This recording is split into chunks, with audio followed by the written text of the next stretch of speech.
The available literature surrounding school engagement supports the belief that regular school attendance contributes to improved academic performance, and that failing to remediate non-attendance results in a number of other negative outcomes affecting students' quality of life. A majority of jurisdictions within the United States have adopted compulsory school attendance laws to address the issue of student non-attendance, or absenteeism. In Pennsylvania, students are required to attend school regularly between the ages of 6 years old, or when the child starts kindergarten, and 17 years old. While some exceptions exist, student non-attendance violates the Pennsylvania School Code when students whose ages fall within the compulsory age of attendance demonstrate 3 unexcused absences in a given academic year. Despite these legal mandates surrounding school attendance, data estimates show that nationwide, for the academic years between 2010 and 2013, around 14% of students demonstrated chronic absenteeism. This number does not represent students who miss time in school, excused or unexcused, but did not reach the threshold of missing 10% or more of available days. The research study described in this presentation used a qualitative, transcendental, phenomenological methodology to understand the educational experiences of students demonstrating school-refusing behaviors, as described by their primary caretakers, in an effort to uncover similarities which could help inform the existing literature, furnishing practical recommendations which may prove useful in assembling meaningful social service interventions aimed at improving student attendance. Policymakers, researchers, and professionals in the field of education demonstrate significant interest in understanding the social phenomenon of student non-attendance. Their interest in understanding this phenomenon centers significantly around developing effective interventions to help lower the rate at which students demonstrate non-attending behaviors. There are a number of reasons underscoring the importance of responding to this social phenomenon. First, school systems generate funding based on daily rates of student attendance. This means that schools and districts with high rates of non-attendance receive less funding to support the kinds of endeavors and initiatives to make the learning environment meaningful for all students. Sadly, this ends up perpetuating a cycle wherein educational experiences are less than desirable and produce poor educational outcomes, which in turn discourages young people from attending, whereby furthering perpetuating underfunded and under-resourced educational settings. Secondly, student non-attendance is linked with a number of other negative social impacts such as high rates of school dropout, decreased earning potential and lower rates of economic self-sufficiency, higher likelihood of non-conforming or delinquent behavior, higher rates of the use of alcohol or other drugs, and higher rates of teenage pregnancy. A significant issue with student non-attendance is the way in which it is defined and reported. The literature remains unclear and varied with regard to defining and naming student non-attendance. While there are many schools of thought regarding how to define non-attendance, the most common descriptions of student non-attendance include school refusal behaviors and truancy. School refusal behaviors describe patterns of behaviors which tend to occur as a result of negative affective responses to the idea of school, the school environment, or school personnel. These behaviors typically last longer in duration and persist, generally, irrespective of the level of consequences, either rewards or punishment, the student receives. Truancy is the term often used to connote student non-attendance as a result of behaviors related to conduct. This characterization represents students who intentionally elect to non-conform to social expectations and requirements regarding participation in school for reasons related to their own self-interest or enjoyment. This includes, for example, spending time with peers, going shopping, or watching movies or television. One distinction offered between these groups revolves around the idea that school-refusing youth's parents or caretakers are usually aware of their non-attendance, whereas parents of truant youth generally report being unaware of their child's absence from school. Lastly, it should be noted that both of these definitions with regard to student non-attendance represent illegitimate absences from the educational experiences. Instances of excused, or legitimate, absence due to issues like illness, however acute or extended, do not fold into these definitions and ultimately remain uncounted in terms of non-attending youth. Additionally, while most state and local jurisdictions have adopted compulsory student attendance laws, the interpretations of those policies, specifically the ways in which non-attendance is counted and reported, remain inconsistent. Non-attendance is, at times, counted and reported differently between, and even within, school districts sharing a similar geographic location or district policy statement. In general, chronic absenteeism is defined as a student who is absent from school for 10%, or more, of the required and available days of instruction per academic school year. Despite the differences mentioned above, regarding reported rates of absenteeism, data estimates show that nationwide, around 14% of students demonstrated chronic absenteeism. Despite the substantive contributions of many quantitative research studies, some scholars in the area of student non-attendance argue that student and family voices have not yet been fully represented in terms of understanding non-attendance, and believe that qualitative research, framed with a constructivist, or an interpretivist, perspective may yield meaningful findings regarding student non-attending behaviors given the fact that student attendance is multi-causal and occurs as the result of complex and interconnected needs and preferences. This slide highlights 3 qualitative research studies which yielded findings related to student non-attendance. A study conducted by Billington, in 2018, used a postmodern narrative approach to qualitative methodology. The study involved 3 students between the ages of 15 and 17. All identified as male. The students were interviewed 3 times. The study found that considering the perspective of the student is important in order to provide effective support and understand non-attendance. The students favorably discussed adults who encourage a sense of belonging and connection. Additionally, school personnel were perceived more negatively if they did not acknowledge the students' perspectives of their needs and preferences. Lastly, the students highlighted their perceptions of school staff's views on the genesis of the students' non-attendance. This study suggests that students should be approached with curiosity and inquisitiveness regarding non-attendance. They want to be engaged in the discussion, leaving them feeling empowered and supported. Baker and Bishop conducted a phenomenological qualitative study in 2015 to understand the experiences of 4 students who demonstrated non-attending behaviors for at least 1 semester. The convenience sample, which recruited participants through word of mouth, included 2 students who identified as male and 2 students who identified as female. All participants ranged in age between 11 and 16. Students were interviewed using a semi-structured interview protocol and the duration of those interviews lasted anywhere between 25 and 50 minutes. Students were asked to describe and recount their story with regard to their educational experience. All the participants described student factors related to mental health, specifically fear or anxiety responses, as something they experienced.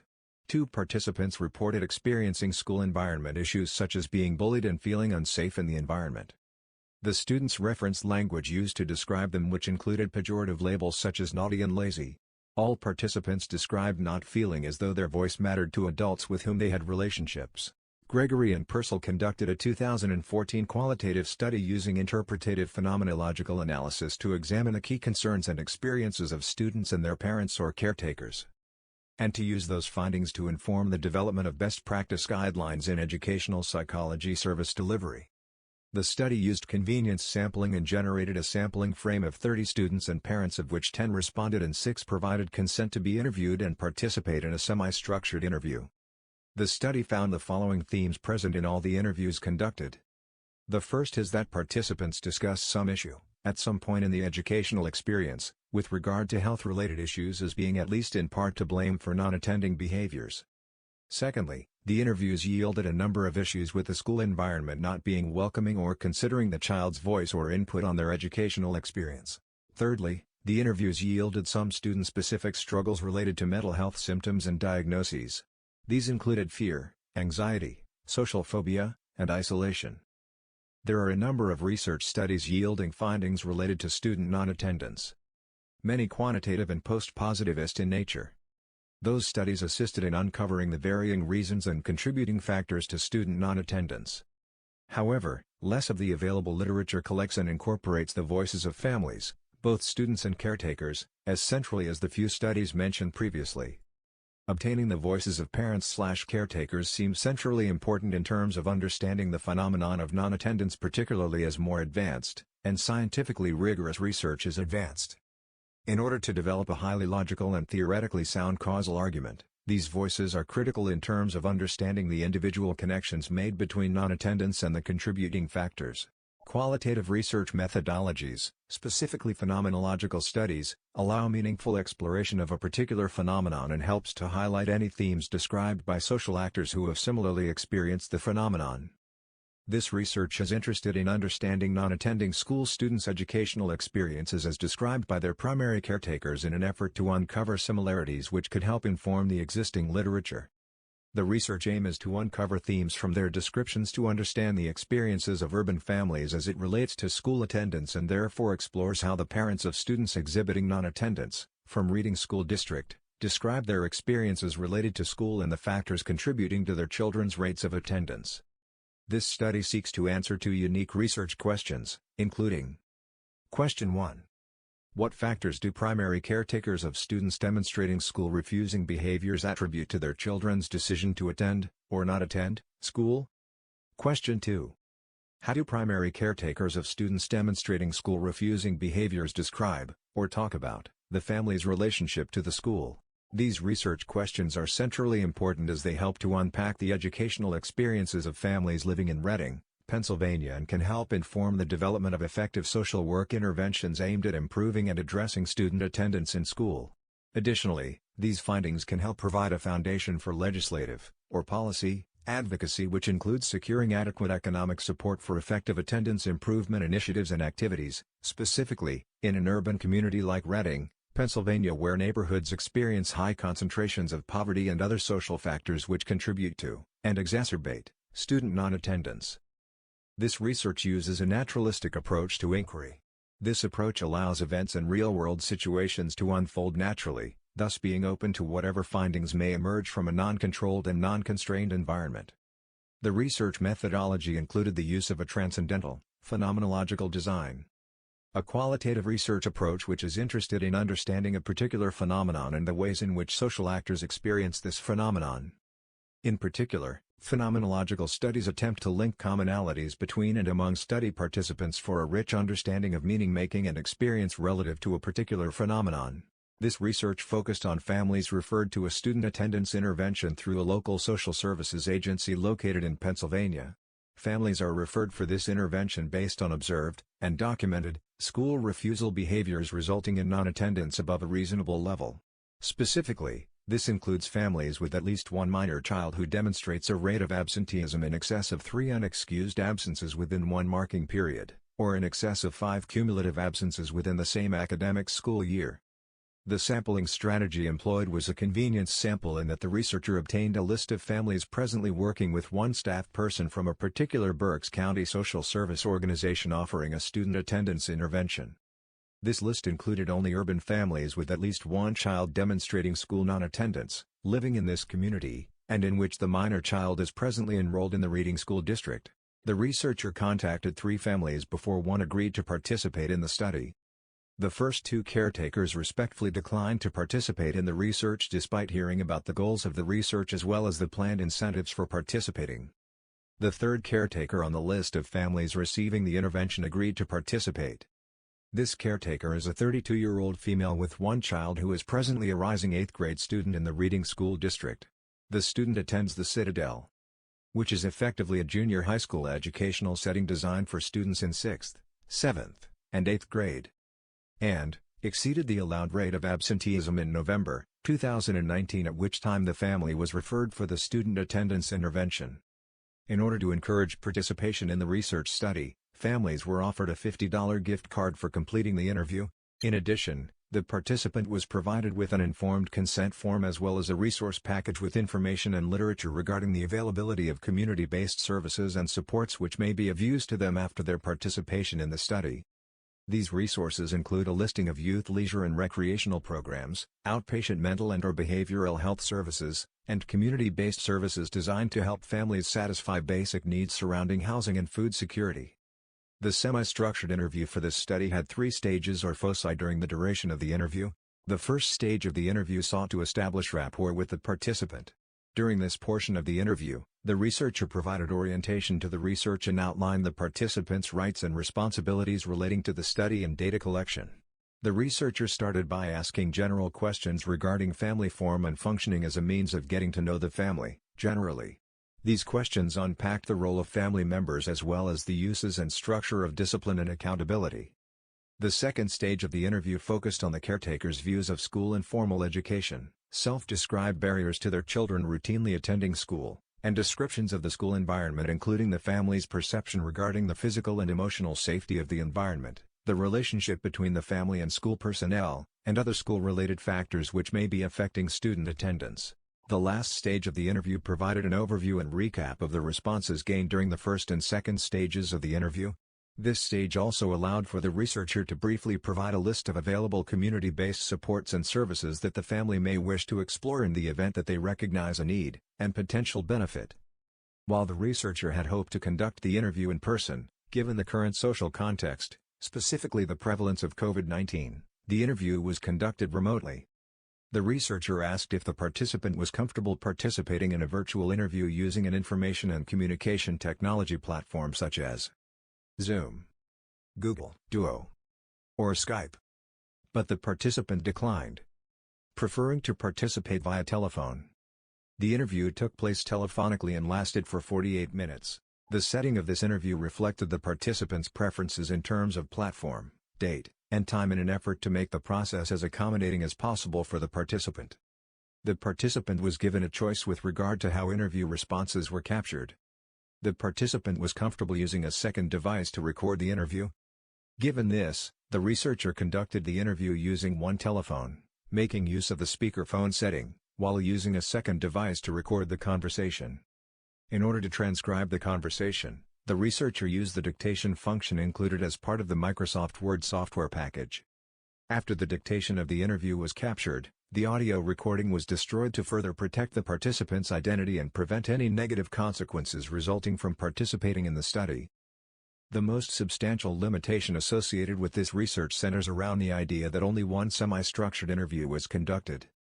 In order to understand the experiences of caretakers with non-attending youth and to identify commonalities, if any, between them, this researcher should have conducted multiple interviews, at least 7 to 10, to feel more confident in the findings and conclusions drawn. Additionally, the interview process was initially designed to extend over 3 separate settings like described in one of the previous studies mentioned in the review of the literature. However, given time constraints, this was impractical and highly infeasible. This at least in part affected the way in which the researcher could establish rapport with the participant before asking highly personal and sensitive questions about their family. Lastly, the researcher would have preferred to conduct the interview in person, or virtually, face-to-face, using an appropriate information and communication technology software. This would have allowed for additional analysis regarding the facial expressions and other nonverbal cues in terms of understanding the meaning the participant was ascribing to their remarks. These things all could contribute to the credibility and trustworthiness of the findings and conclusions. Before expressing the findings from this study, it seems important to acknowledge this researcher's positionality with regard to this phenomenon. The importance of positionality centers around the assumptions underpinning qualitative inquiry and research methods, anchored in the constructivist paradigm. Specifically, the constructivist paradigm views reality as subjective and knowledge as iterative and socially constructed. For this reason, the researcher is part of the creation of knowledge during qualitative inquiry. Their presence and participation in data collection helps to shape what is learned or known from the study. This type of influence occurs in a number of different ways. One such way is the interest in and decision to pursue studying the phenomenon of choice in the first place. Additionally, everything from the types of questions asked during the semi-structured interview to the interpretations of, and meaning ascribed to, various data are influenced by the researcher's assumptions about attendance and participation in school. This researcher believes, deeply, in education's role in helping individuals achieve upward mobility. While empirical evidence supports this conclusion, this researcher was raised in an environment which was economically unstable and whose primary caretakers didn't advance to their fullest academic potential. However, this environment valued and stressed the need for regular participation in education as a means of securing future economic self-sufficiency and stability. As such, this researcher places importance on participating and completing formal educational opportunities so that individuals are more likely to leverage those opportunities in the future and secure a good quality of life. Professionally, this researcher spent 13 years working within the child welfare system where the issue of school refusal is handled as an indicator of dependency. This researcher worked directly with and supervised others who worked directly with families struggling to resolve student non-attendance. This phenomenon always seemed less conventional a reason for intervening with individuals who were referred for child abuse or neglect. As most primary caretakers loved and cared for their children but struggled to ensure routine school attendance in accordance with Pennsylvania law. These families didn't usually fit the colloquial definition of a family requiring mandatory intervention from the child welfare system, specifically in that there were rarely signs or evidence of physical abuse or egregious neglect. Additionally, school refusal behaviors were difficult to diagnose in terms of understanding the degree to which they were a symptom of another complex personal struggle or social issue, or whether they were the result of something. In other words, this researcher always struggled to understand whether non-attendance is the root cause of other issues related to safety, permanence, or well-being, or whether non-attendance was the effect of an issues related to safety, permanence, or well-being. This confusion gave rise to an interest in understanding the phenomenon of student non-attendance and gathering lived experiences of families navigating this struggle. In answering the research questions established at the beginning of the study, it appears from the findings of this research that primary caretakers of non-attending youth seem to attribute such non-attendance to factors related to the school and the child individually. This slide shows direct quotes from the research participant. In the left-hand column, the text shows that the participant was telling the researcher about the young person's non-attendance and attributing that to the way the child experiences the teacher and school social worker, implying that the school personnel think the child is lazy and bad for not attending. This finding is consistent with the literature reviewed previously. Specifically, the Baker and Bishop study. The column on the right shows some statements made by the researcher which highlight the student-specific factors that they attribute to the child's non-attendance. Specifically, by describing that there are times that the student describes illness and is granted approval to stay home. These result in illegitimate absences because the school is not provided, consistently, with proper documentation of these. Additionally, the caretaker describes times when the child elopes from school, or specifically the walk to school, with a friend to engage in more desirable activities. Both of these findings are also echoed in the Gregory and Purcell study mentioned during the review of the literature. The research participant didn't really verbalize contributions that they make in terms of the child's school non-attendance. Based on the findings on the previous slide, this researcher synthesized the data collected to draw some conclusions and discussion points regarding the experiences of primary caretakers with children demonstrating school non-attending behaviors. The participants' responses could allude to a certain degree of apathy with regard to her child's participation in school. They verbalize the importance of participating in school, understand the need both legally as well as individually. However, they fail to take a firm position of absolute right versus wrong. This begs a question as to whether or not sharing parenting responsibilities, particularly surrounding satisfying, or meeting, the needs of the child would put academic participation in a different context or priority level, one which is worth tackling or addressing. This researcher, in speaking with the participant, doesn't recognize this emotion or approach to the child's attendance at school as apathy. Instead, the emotion was interpreted as ambivalence. They seem to place some importance on the notion of attendance but also recognize that school climate needs to be welcoming. This includes the physical space as well as the interpersonal relationships which contextualize the experience. In other words, people shouldn't have to participate in something where they feel physically, emotionally, or socially unsafe. Specifically, shamed, unappreciated, harassed, or bullied. It appears as though parents or caretakers may be willing to attribute student non-attendance to factors related to the school and its climate, to the child and their personal preferences or emotional regulation. However, they may be unable to see their contributions in the child's non-attendance. This thought comes out of the fact that this parent appeared generally unbothered by the fact that they had not routinely participated in their child's educational experience through contacts with the school that they initiated or through parent involvement activities such as Meet the Teacher.